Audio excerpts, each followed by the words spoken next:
Merhabalar, Nesrin'den Tarifler kanalıma ve mutfağıma hoş geldiniz. Bugün sizlerle hepinizin çok beğeneceğini umduğum mis gibi kokusu, muhteşem lezzetiyle tahinli çörek yapımını paylaşacağım. Şimdi yapımına geçelim. Yoğurma kabımızın içerisine 2 su bardağı 200 mililitrelik bardak ölçüsüyle ılık suyumuzu alalım. Bunun üzerine 1 paket instant maya ve 1 yemek kaşığı da toz şekerimizi alalım. Önce güzelce şöyle bir karıştıralım. Mayamız, şekerimiz iyice birbirine karışsın. Ve daha sonra da bir 5 dakika mayamızın aktifleşmesi için bekleyelim. Aktifleşen mayamızın üzerine yarım çay bardağı da zeytinyağı ilave ediyorum. Ayçiçek yağı da olabilir, fark etmez. Ben zeytinyağı kullandığım için onu kullanıyorum. Şöyle bir hafif karıştırıyorum. Ve yavaş yavaş artık unumu ilave etmeye başlıyorum. Unumun bir bölümünü ilave ediyorum. Önce spatulamla şöyle biraz karıştıracağım. Daha sonra elle yoğurmaya geçeceğim. 1 tatlı kaşığı da tuzumuz var. Bunu da ilave ediyorum. Ve şöyle önce güzelce bir spatulamla karıştırıyorum. Unundan biraz daha ilave ediyorum. Ve elle yoğurmaya geçiyorum artık. Ununuzu her zaman kontrollü koyun arkadaşlar. Birden ilave etmeyin. Kıvamını yakalamanız zor olur. Bunların markasına, cinsine göre aldığı un miktarı değişebilir. Bunu her videomda belirtiyorum ama belki ilk defa sizde bu videoda denk geliyorsa kontrollü ilave edin. Aldıkça yavaş yavaş unumuzu tekrar ilave edeceğiz. Hamurumuzun yoğrulma işlemi tamamlandı. Şöyle güzelce toparlıyorum. Şöyle kıvamını da göstermek istiyorum. Bakın yumuşacık ama elle yapışan bir hamur değil. Çok güzel bir kıvam oldu. 5,5 su bardağı un hazırlamıştım. 5 bardak bir de bir yemek kaşığı kullandım. Yarım bardaktan çok az kaldı. Yarım kullanmıştım bunda. Sizde de 5-5,5 su bardağı kadar un gidebilir. Hamurumun üzerini bir streç filmle güzelce kapattım. Ilık bir ortamda üzerinde örterek ortalama 45 dakika veya 1 saat mayalanmaya bırakıyorum. Hamurumuz ortalama 45 dakikada gördüğünüz gibi çok güzel bir şekilde mayalandı. Şöyle üzerini basarak gazını alalım ki gaz kokusu gitsin, maya kokusu gitsin. Şöyle toparlayalım şimdi. Masamızın üzerine şimdi biraz un sepeleyelim. Tezgah da olabilir. Nerede açacaksanız, işlemi nerede yapacaksanız oraya şöyle hamurumuzu alalım. Biraz çok az da üzerine un sepeleyelim. Şöyle toparlayalım. Ve hamurumuzu 4 eşit bezeye bölelim. Önce 2'ye bölelim. Ve her bezeyi de tekrar 2'ye bölelim.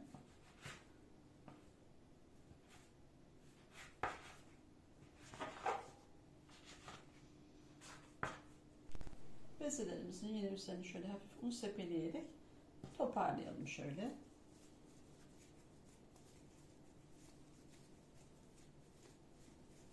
Büyüklü küçüklü olan varsa bakın şöyle gözünüze hepsi eşit olsun mümkünse. Şu şekilde hazırlayıp un septiğim şöyle bir tepsime bezelerimi alıyorum. Bezelerimizin hepsini hazırladık. Gördüğünüz gibi sizin için de tarttım. 250 gram arkadaşlar bir tanesinin ağırlığı. Tartmak isterseniz şöyle bir gıda poşetinin içerisine alıyorum. Yüzeyleri kurumasın. Bir tanesini işlem yaparken diğerlerinin üstleri böyle kabuk kabuk olmasın. Bu şekilde geçirip bir kenara alıyorum. Şimdi de tahinli çöreğimizin tahinli iç harcını hazırlayalım. Bunun için yine 200 mililitrelik klasik bardak ölçüsüyle şöyle 1-1,5 parmak kadar eksik toz şekerimizi bir kabımızın içerisine alalım. Bunun içerisine de 1 bardak aynı bardak ölçüsüyle tahinimizi alalım.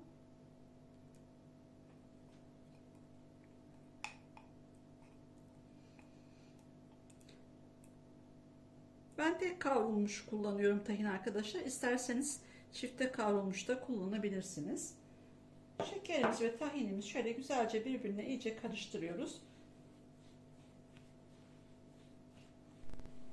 Şimdi masamızın üzerine yine biraz un sepeliyorum veya tezgahınızın üzerine fark etmez. Bir tane bezemizin birini alalım. Biraz da üzerine un sepeleyelim. Şimdi merdanemizle yavaş yavaş hamurumuzu büyütüyoruz. Arada şöyle ters düz yapabilirsiniz. Her iki tarafı da unlansın ki masaya veya tezgahınıza yapışmasın. Şöyle kalınca bir yufka büyüklüğünde açacağız.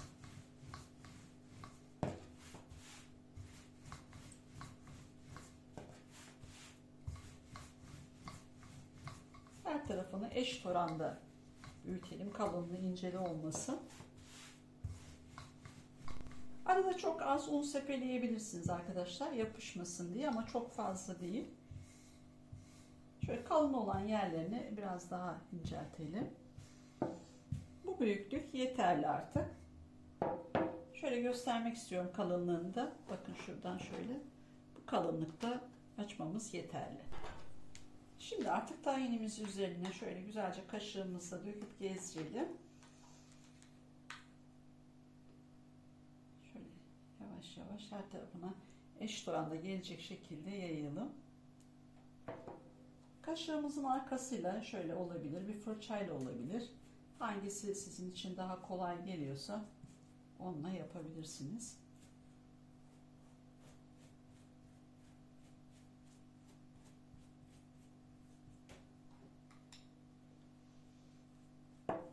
Az az koyup yayın ki koyu kıvamlı bir, çünkü içerisindeki tahin ve şeker. Diğer taraflara yaymaya çalışırken yufka, hamur yırtılmasın arkadaşlar. Her tarafına yaydık tahin ve şekerimizi. Şöyle kenardan katlayalım şimdi bir taraftan. Şöyle rulo yapalım hamurumuzu.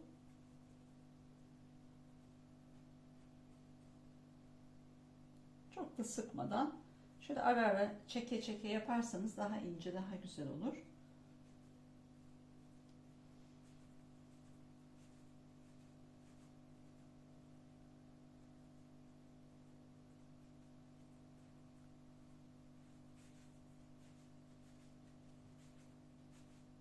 Şöyle kenarlarını da biraz asılalım ki eşit oranda gitsin.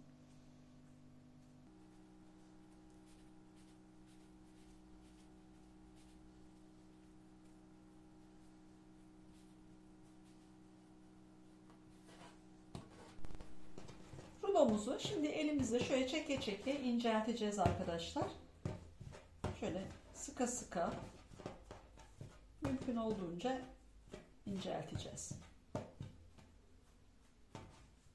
Şöyle arada elinizi hafif unlayabilirsiniz çok yapışıyorsa, ama yapışmıyor gördüğünüz gibi. Şöyle çekiştire çekiştire uzatalım.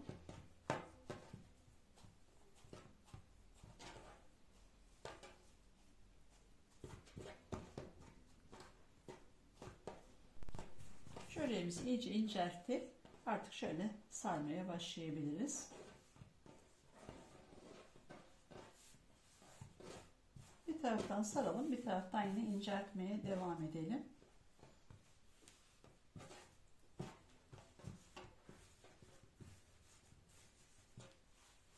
Gördüğünüz gibi harika oluyor. Kat kat, tel tel. Muhteşem bir tahinli çöreğimiz olacak.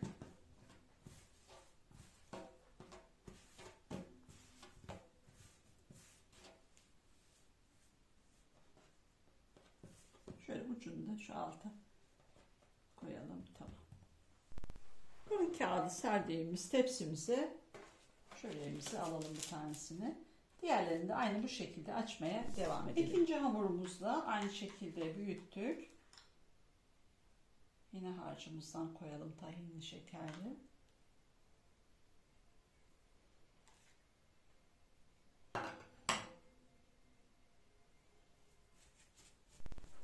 Yine katlayalım. İkinci çöreğimizi de aynı şekilde yine incelttik. Yine başlayalım dolamaya.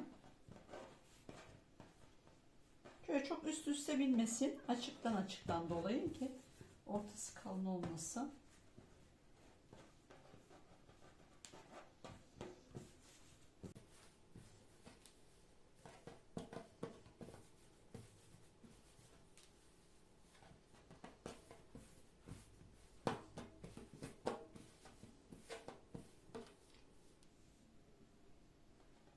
İkinci çöreğimiz de hazır. Tahinli çöreklerimizin üzerine yumurta sarısı süreceğiz. Bunun için 1 adet yumurta sarımızın üzerine 1 yemek kaşığı sıvı yağ ilave ettim. Şöyle yarım çay kaşığı kadar da pekmez koyuyorum ve bununla birlikte karıştıracağım. Yumurta sarımızı iyice çırptım. Gördüğünüz gibi çöreklerimiz çok güzel bir şekilde yeniden beklerken tepsi mayasında nasıl güzel kabardı. Muhteşem bir hamur oldu arkadaşlar. Yani çok güzel, çok böyle kullanımı, yapımı çok güzel oldu. Yani bazı hamurdan yenir ya, yani öyle bir gerçekten çok güzel hamuru var. Şimdi üzerine bolca kavrulmuş susam serpeceğim.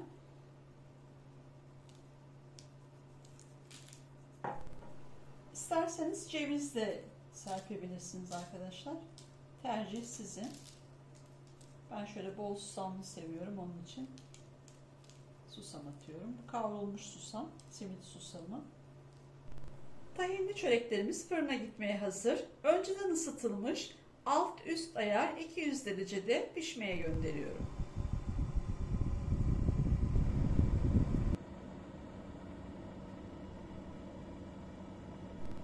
Tahinli çöreklerimiz fırından çıktı. Benim fırınımda 20 dakikada pişti ama bu her fırına göre farklılık gösterebilir. Şimdi biraz ilk sıcaklığın çıkması için 10 dakika dinlenmeye bırakıyorum. Tahinli çöreklerimiz ılıdı ve dinlendi. Şöyle bir de yakından göstermek istiyorum. Gerçekten muhteşem oldu. Mis gibi kokusu zaten bütün mutfağa yayıldı. Bakın altı üstü harika bir şekilde kızardı.